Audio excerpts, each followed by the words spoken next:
मकर संक्रांती परंपरा, विज्ञान आणि सामाजिक ऐक्याचा संगम. MH52 न्यूज लाईव्ह विशेष रिपोर्ट. भारताची सांस्कृतिक ओळख जपणाऱ्या सणांमध्ये मकर संक्रांती हा केवळ सण नसून तो नव्या जीवनचक्राची, सकारात्मकतेची आणि सामाजिक एकात्मतेची सुरुवात मानला जातो.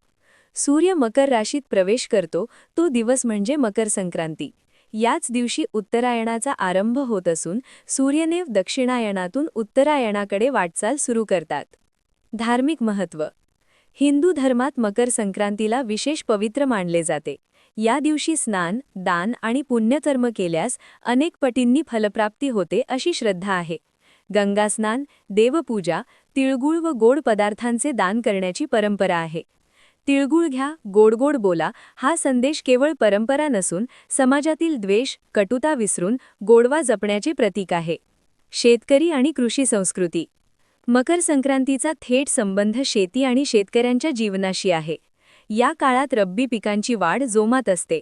सूर्यदेवाच्या उत्तरायणामुळे दिवस मोठे होतात, शेतीसाठी पोषक वातावरण तयार होते. त्यामुळे हा सण श्रमाचा सन्मान आणि निसर्गाचे आभार मानण्याचा दिवस ठरतो. वैज्ञानिक महत्त्व. मकर संक्रांती केवळ धार्मिक सण नसून त्यामागे ठोस वैज्ञानिक कारणे आहेत. सूर्य उत्तरायणात आल्यामुळे वातावरणातील उष्णता हळूहळू वाढते. शरीरातील रोगप्रतिकारक शक्ती वाढवण्यासाठी या काळात तीळ, गूळ, भाजीपाला आणि पौष्टिक पदार्थांचे सेवन उपयुक्त ठरते. तिळातील स्निग्ध पदार्थ आणि गुळातील लोह शरीरासाठी लाभदायक असल्याचे आरोग्य तज्ज्ञ सांगतात. सामाजिक आणि सांस्कृतिक रंग. राज्यात ठिकठिकाणी पतंगोत्सव, भोगी, किंक्रांत, हळदी कुंकू समारंभ मोठ्या उत्साहात साजरे केले जातात. जाती धर्माच्या भिंती ओलांडून आपुलकी, स्नेह आणि संवाद वाढवणारा सण म्हणून मकर संक्रांतीकडे पाहिले जाते. सकारात्मक संदेश.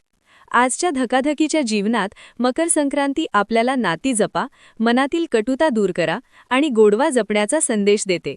बदलत्या काळातही परंपरा, संस्कृती आणि विज्ञान यांचा समतोल साधणारा हा सण आजही तितकाच महत्त्वाचा आहे. निष्कर्ष. मकर संक्रांती हा आस्था, विज्ञान, कृषी आणि सामाजिक एकतेचा संगम असलेला सण आहे. नव्या ऊर्जेने, सकारात्मक विचारांनी आणि सामाजिक सलोख्याने पुढे जाण्याची प्रेरणा देणारा हा सण प्रत्येकाच्या आयुष्यात नवा प्रकाश पेरो हीच अपेक्षा. MH52 न्यूज लाईव्ह, आवाज जनतेचा.